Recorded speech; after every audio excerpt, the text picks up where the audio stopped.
Good morning. Welcome to Raleigh East Driver License Office. I'm Paul Tyne, the new Commissioner of DMV.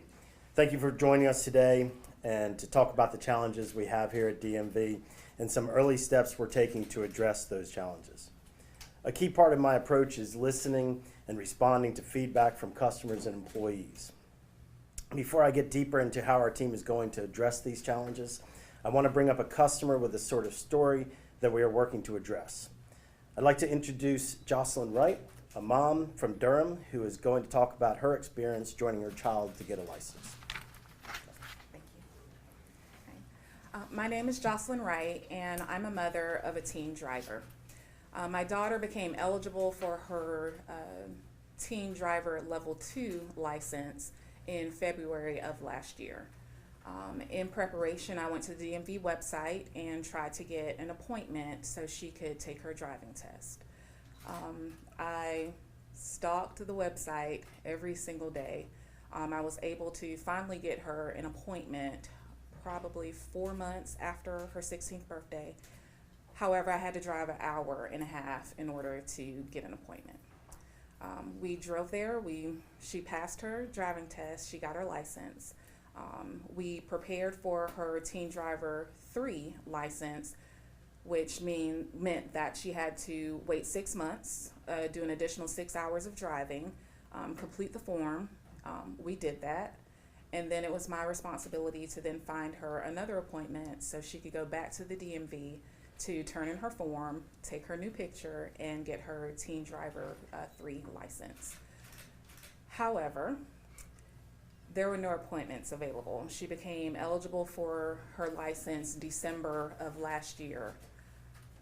Because of that, I had to then go to social media to parenting groups to find out if they had some luck in walk-in appointments at any of the DMV locations. I was able to listen to some other parents and their concerns. They were all frustrated and going through the same things that I was. She became eligible in December. However, we were not able to get to another DMV location until Mother's Day weekend, that Friday of this year. So again, I drove an hour to wait in line because there weren't any appointments available at the Henderson location, DMV. Once we got there, we knew that the walk-ins were available to come in and be serviced at noon until closing. When we got there, there was a sign on the door that there was a lunch break from 11 to 1. So we stood in line, we waited, and then it started to rain.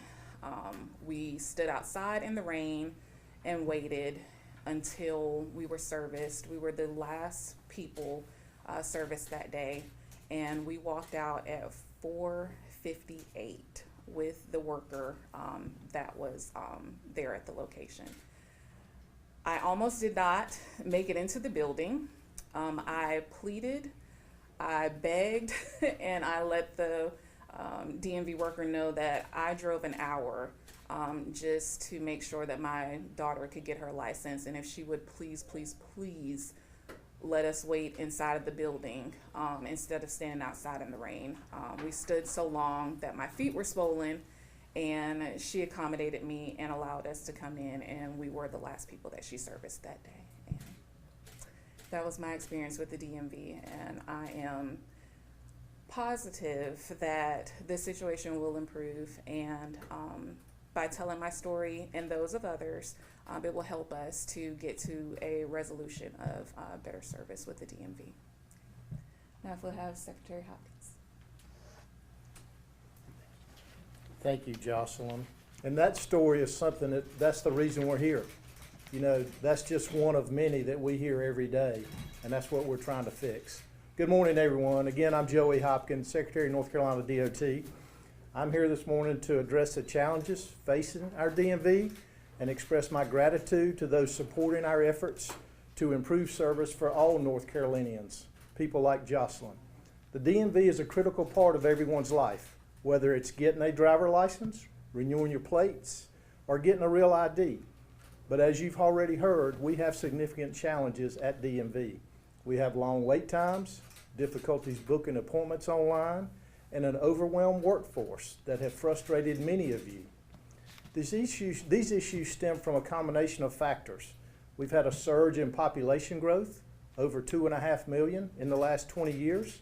We have strained staffing levels, and we have the need for modernized systems. We hear your concerns, and we're committed to addressing them head on. You've met Paul Tyne, he's our new DMV commissioner, and I'm thrilled to have him lead this transformation. Paul brings a wealth of experience as a business owner, a former legislator, and a community leader. During his time at the General Assembly, he co-chaired the Transportation Appropriations Committee and served on the Joint Transportation Oversight Committee, giving him insight into complexities of our DOT systems. Paul knows how to get things done at the speed of business, and he's already hit the ground running to reduce wait times, enhance our website's usability, and empower our frontline staff to deliver exceptional service. I'm confident under his leadership that DMV will become more efficient and customer-focused. I want to also extend my thanks to Governor Stein for his unwavering support. His vision for a more responsive DMV is clear, and his proposed budget, which includes funding for 61 driver's license examiners and 24 additional staff for new and expanded driver's license offices, will help us meet the demands of our growing state. I also want to thank our state auditor and his staff for their oversight, which will help us identify areas for improvement and also ensure that we're accountable to the public. Their work strengthens our ability to serve efficiently. Finally, I'm grateful to the legislature for their partnership. Their support from funding to policy collaboration has been instrumental in helping us address staffing shortages and modernize our IT infrastructure. The road ahead, though, is not without challenges, but with Paul's leadership, the governor's support, the collaboration of our auditor and legislator, we're paving the way for a DMV that North Carolinians can rely on. Now I'd like to ask the Commissioner Tyne to come back up here for some remarks. Thank you. Thanks, Secretary. Jocelyn, thank you for sharing your story. I appreciate it very much. Unfortunately, it is way too often that I hear those stories of us not performing the way that we need to. And we have no shortage of opportunities for improvement, as I like to say, in the organization. And so I'd like to pivot, though, and talk about our approach at DMV moving forward. Our new approach is to create a positive, customer-focused culture. And to start that off, we're setting lofty goals. I want us to become a premier customer service organization, not just a great DMV, but a premier customer service organization. In order to do that, we need to empower our frontline staff. To get there, I needed to understand what was going on. So I've been going to several different offices across the state, from the Outer Banks all the way out to the mountains and here in Raleigh. And I've triaged the lines. That's where you check their paperwork and find out if they have what they need, so they don't wait in line to then find out that they don't have what they need. I've been on road tests. A fine young man was very brave and let me ride along with him. And at 16, he did great, even driving a big old pickup truck. So I was very proud of him there. I've listened to customers in the front line, and it's informed the changes that I'm announcing today. I'm supported in this effort by what I call Team DMV, and it starts with our staff. We've got a great staff who want to do a great job, but they haven't been empowered to get there, whether it's the systems or the processes or the facilities themselves. And so it's my job and our support staff's job to make sure that they have those resources moving forward. It also starts with the governor, who has made it very clear that this is a priority for the state to fix this problem, and I appreciate that support. The secretary has given me every bit of resource inside of DOT that I could possibly ask for, from HR to budgeting, and they have been extremely helpful and empowering to help me do my job. The legislature, as we said, they've put in on the House side some budget items that would definitely be helpful, and the Senate has signaled to us that they'd like to support us as well. And then the auditor, as you mentioned before, having bad data in the beginning of showing up to a job makes it very difficult to make good decisions, and the auditor's work has really helped us to understand where we are as far as wait times and different items inside that we can improve on. So let me talk about some of the early actions that we've taken. First, the customer focus. It starts with owning the experience from when our customers show up. It's not when they get to the front of the line. It's not when they get in front of one of our folks, one of our examiners. It's owning that customer experience from when they get out of the car and they get in line. And so that's why triage, making sure we check people's paperwork, has been a major push, major initiative for us. We've asked for volunteers from inside of the organization to come back out in the field and help us with that. We've also gotten some interns that we're utilizing during the summer, which is our biggest time period, our biggest crunch. We have 3 pilots that we're focusing on right now. This office is one of them, and it's all about throughput. How can we get people in and out of our offices as quickly as possible? We've learned some great lessons already, and we've seen some indicating some ways to reduce our wait time, and we're going to be implementing those in the next couple of weeks. I've got 3 levers in which I can keep people moving through the office. One is our examiners and what we do in the office. One is our phone system when people call and make questions and have questions, and the other is our website. The more we can do in our website, the better. And so we've done some real enhancements already there. There's a new Real ID tool with that. If you're wondering if you need Real ID, go to our website. It's right there on the front of the page. It'll take you through a step-by-step process and then answer that question if you really need one. If you don't need one right now, please wait until we can clear out this backlog, and that'll help you determine. If you do need one, there's another set of questions, and it'll take you through it, and it'll tell you the right documents so you show up ready to go. We've also changed the website because people don't go to our website for information. They go to our website to perform jobs. They want to take care of a task. So what we've done there is we've reorganized it so it's very clear if you're trying to renew a license or get your Real ID, what path you go on, and that came out last week. And then we're communicating at the customer's level. If we're going to make changes and improvements, we need to communicate those so you know how to interact with DMV the best way that you can. So we now have social media. We didn't have that in the past. You can join us on Facebook and see what we've got going on. And then we've also gotten ncdmv.gov that went live yesterday. That just makes us easier to locate and find.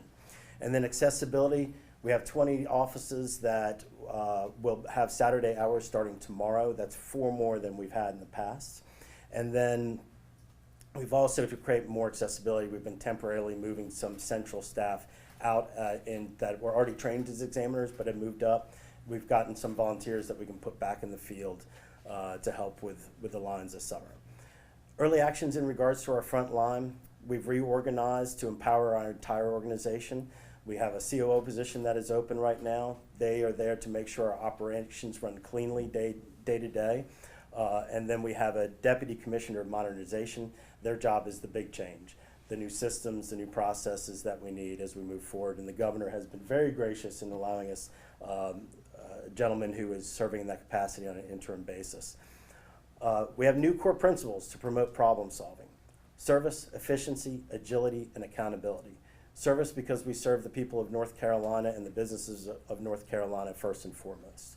Efficiency because we need to do everything quickly and correctly the first time. Agility, we need to be able to problem solve and meet the customer where they are. And then accountability is not to point fingers at our people, it's to empower them and say, you are accountable for your job, so go make it work the way that it needs to work. A great place to work equals a great place to visit. So that's another focus spot, and we need to keep great people like Tanika here there. So we have changed, we've created a career path for our examiners. We've also increased their pay so that we can recruit and keep the folks that we've got there. We've ordered new equipment. We've also ordered new uniforms. It's the first time in 5 years. We need people to have pride in their work and feel good about what they do in order to give a great experience to our consumers. But we definitely have a long way to go. These are just the first projects that we're announcing. They're not going to help the people that are standing in line today. They're not going to help the people that are looking for appointments today. But know that we are working to fix those problems as we move forward. We have great people in DMV. My job is to empower them. But I'm asking for your patience during the summer while we make our changes. This is our highest time.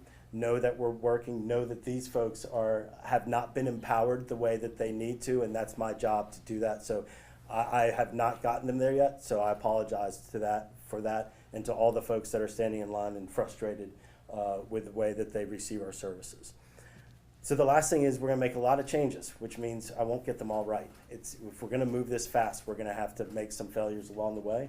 I would like your feedback.